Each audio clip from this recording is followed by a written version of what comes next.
بھائیو، اہل سنت کہلوانے والے تمام گروہ، چاہے وہ مالکی ہوں، چاہے حنبلی ہوں، چاہے شافعی ہوں، چاہے سلفی ہوں، اہل حدیث ہوں، سوائے احناف کے،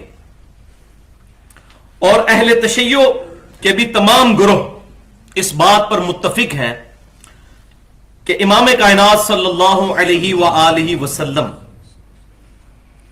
4 مواقع پر رفع الیدین فرمایا کرتے تھے۔ تو ان 4 رفع الیدین پر اہل سنت کے تمام گروہ اور اہل تشیع متفق ہیں سوائے اہل کوفہ کے۔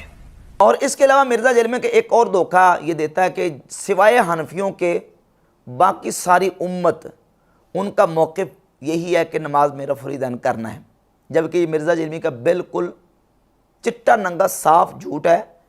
امت کے جو بڑے 4 امام ہیں، ان میں سے 2 بڑے امام، امام اعظم ابو حنیفہ اور امام مالک، دونوں کا موقف یہ ہے کہ نماز کے شروع کے علاوہ باقی مقام پہ رفع الیدین نہیں ہے۔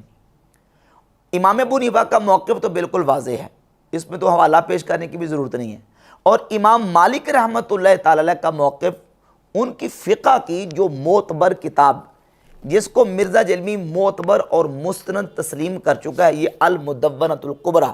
اس طرح مالکیوں کی بنیادی فقہ کی کتاب کون سی ہے؟ المدونۃ الکبریٰ۔ اس کے اوپر پوری فقہ مالکی بیس ہے، اس میں ڈائریکٹ امام مالک سے سوال پوچھے گئے، انہوں نے جواب دیے ہمیں، ٹھیک ہے، المدونۃ الکبریٰ میں، ٹھیک ہے۔ یہاں پہ بعض سلفی کہتے ہیں وہ دیکھیں جی وہ کتاب کنٹراورشل ہے۔ سر آپ کے کہنے سے کنٹراورشل نہیں بنے گی، فقہ مالکی تواتر کے ساتھ نقل ہوئی ہے، وہ اس کتاب کو بنیادی کتاب مانتے ہیں۔ صحیح۔ اس میں امام مالک رحمۃ اللہ علیہ کا موقف بالکل 2 ٹوک انداز میں پہلی جلد کے صفحہ 118 پہ موجود ہے۔ وقال مالک، امام مالک نے فرمایا، لا اعرف رفع الیدین فی شیء من تکبیر الصلاۃ لا فی خفض ولا فی رفع الا فی افتتاح الصلاۃ۔ امام مالک کہتے ہیں نماز کے شروع کے علاوہ باقی مقام پہ رفع الیدین کرنے کو میں جانتا ہی نہیں ہوں، لا اعرف، میں جانتا ہی نہیں ہوں۔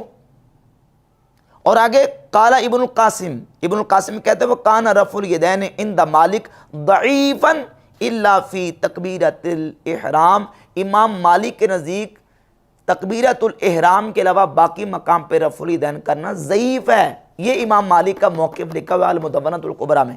یہ المدونۃ الکبریٰ جس کے بارے میں مرزا کہہ چکا ہے کہ فقہ مالکی ساری کی ساری اس پر کھڑی ہے۔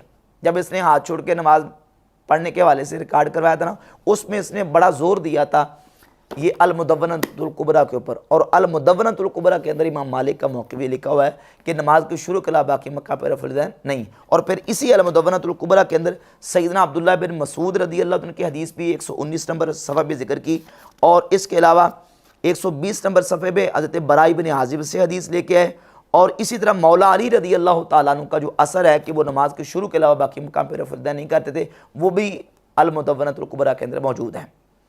اور پھر ایک اور دھوکہ مرزا جیلمی یہ دیتا ہے کہ یہ کہتے ہیں کہ حدیثیں تو ہماری بھی ہیں، حدیثیں تو ہماری بھی ہیں، لیکن ان کو یہ پتہ نہیں کہ ان اماموں نے ان کی حدیثوں کو بیان کر کے نیچے لکھ دیا کہ یہ حدیث ضعیف ہے۔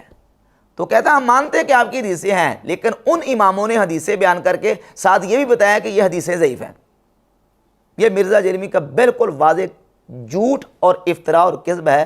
امام ترمذی رحمۃ اللہ علیہ نے سیدنا عبداللہ بن مسعود کی حدیث بیان کی، حدیث نکالیں، اس کے نیچے 257 نمبر حدیث کے نیچے لکھا ہے کہ حدیث ابن مسعود حدیث حسن، عبداللہ بن مسعود کی حدیث حسن ہے، اور صرف حسن نہیں کہا، کہتے ہیں وَبِهِ يَقُولُ غَيْرُ وَاحِدٍ مِّنْ أَهْلِ الْعِلْمِ مِّنْ أَصْحَابِ النَّبِي صلی اللہ علیہ وسلم وَالتَّابِعِينَ۔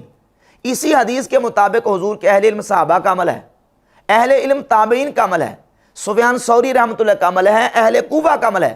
اور مرزا کس قدر دجل اور جھوٹ سے کام لیتا ہے، کہتا ہے ان ائمہ نے نیچے لکھ دیا کہ یہ حدیث ضعیف۔ اور جامع ترمذی ناصر الدین البانی کی تحقیم کے ساتھ اٹھا کر دیکھ لیں، ناصر الدین البانی نے اس حدیث کو صحیح قرار دیا۔ اور یہ سنن ابی داؤد ہے، 748 نمبر حدیث میرے پاس جو ریاض سے چھپا ہے نسخہ سنن ابی داؤد کا ناصر الدین البانی کی تحقیم کے ساتھ، اس کے اندر ناصر الدین البانی نے اس حدیث کو صحیح قرار دیا۔